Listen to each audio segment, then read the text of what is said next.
Hey everybody, I'm glad you came. Now finish changing the sheets and then we can move on with the video.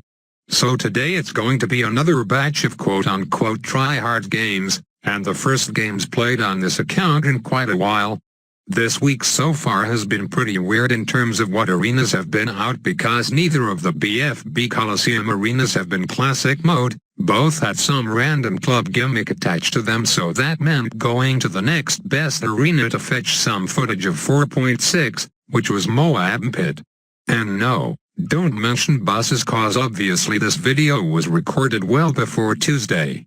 Anyways, MOAB Pit is a pretty big step down in terms of the skill of the average player compared to BFB and buses, so don't expect anything groundbreaking to come out of this one. In fact, you can probably judge from the title that things are going to be taken care of swiftly for the most part.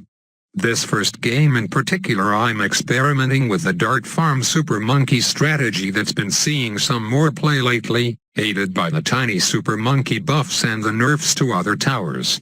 And what better map to try it on than Patch, a map where heli pilots kind of suck because you won't have enough space to place down both farms and helipads, especially after 4.6 where the amount of space to fit in farms on the left side of this map was decreased.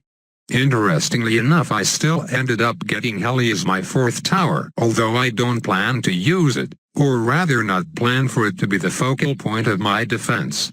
So about Dart Farm and Super Monkey, I've read a decent amount of discussion about it recently, and the general consensus seems to be that it's the best strategy that includes Dart and can hold its own versus the likes of Heli, Ninja Mortar, and whatever else is good post-patch.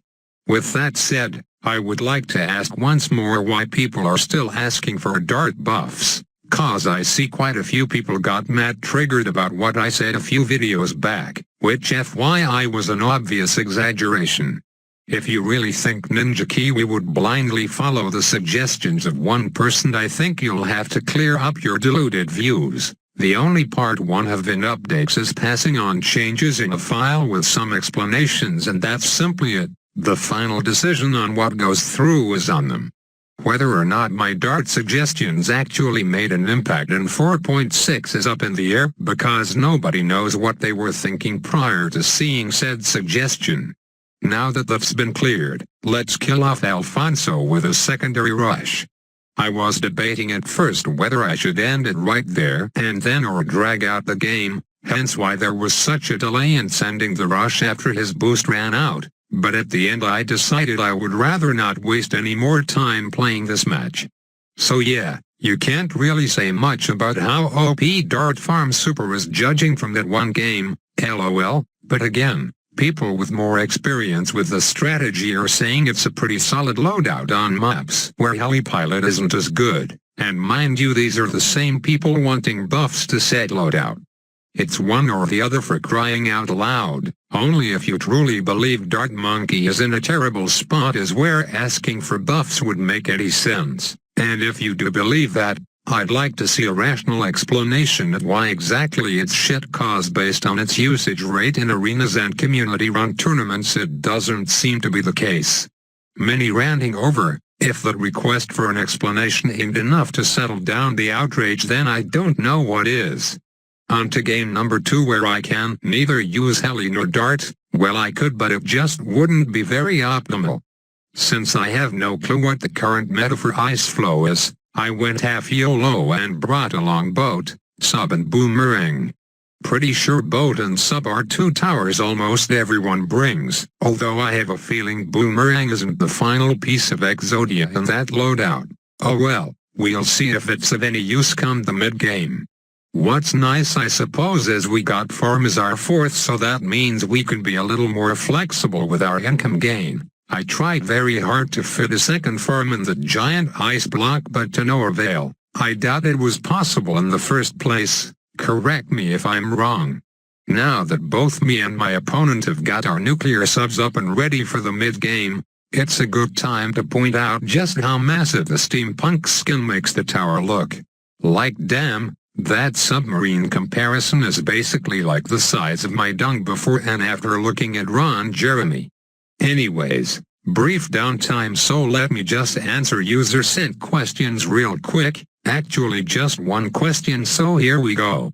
Clay asks whether another Q&A video is coming anytime soon.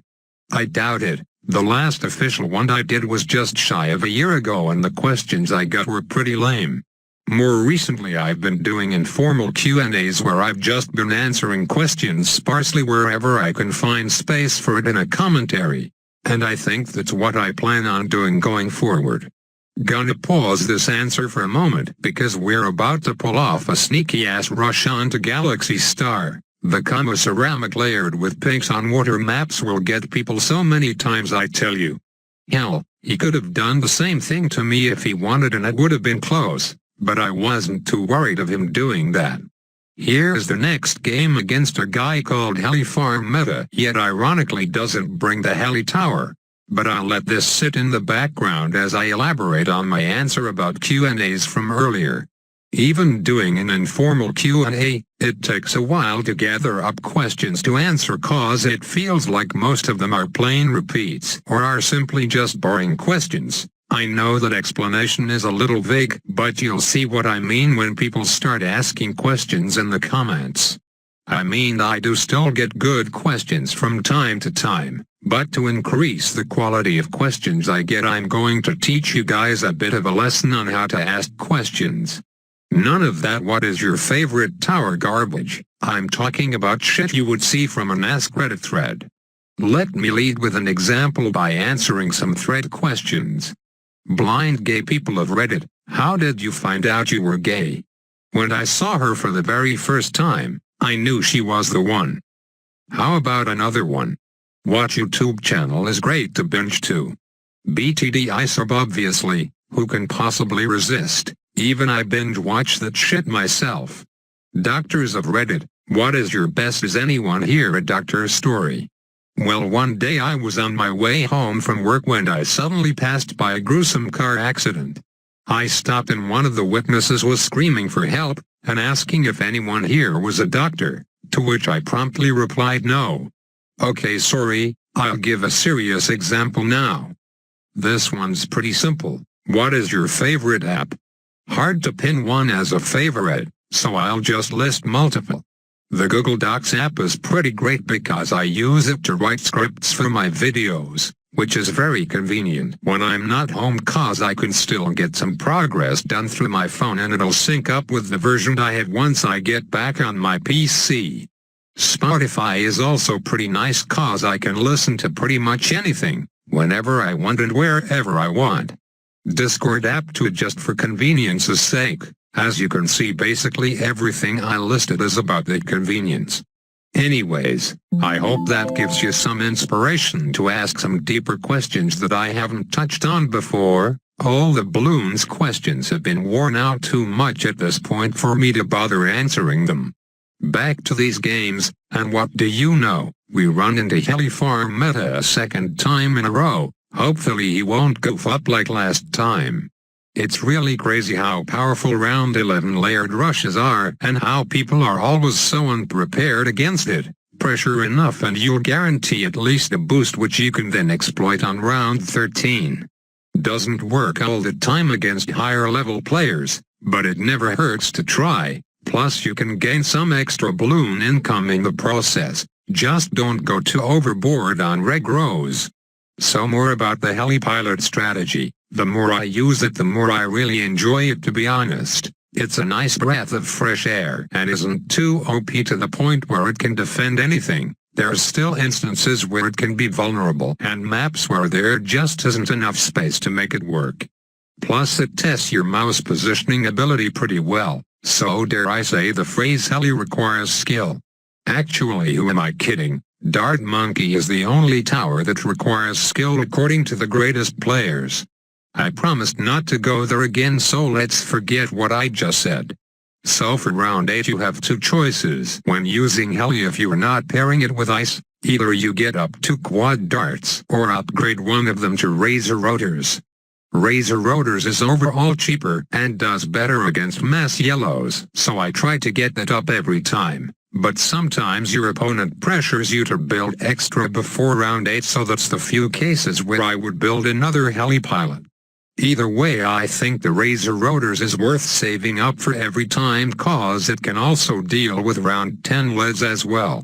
As I was saying earlier, it's extremely easy to bait out a round 11 boost against players not expecting it, and heli farm meta falls for it again, so of course I follow it up with a killing blow. Gee, that rush was about as predictable as Trump getting elected as president, Kappa. So I hope you enjoyed this mix of gameplay talk and other off-topic things. I had quite a blast writing this one out, even though it took me an eternity.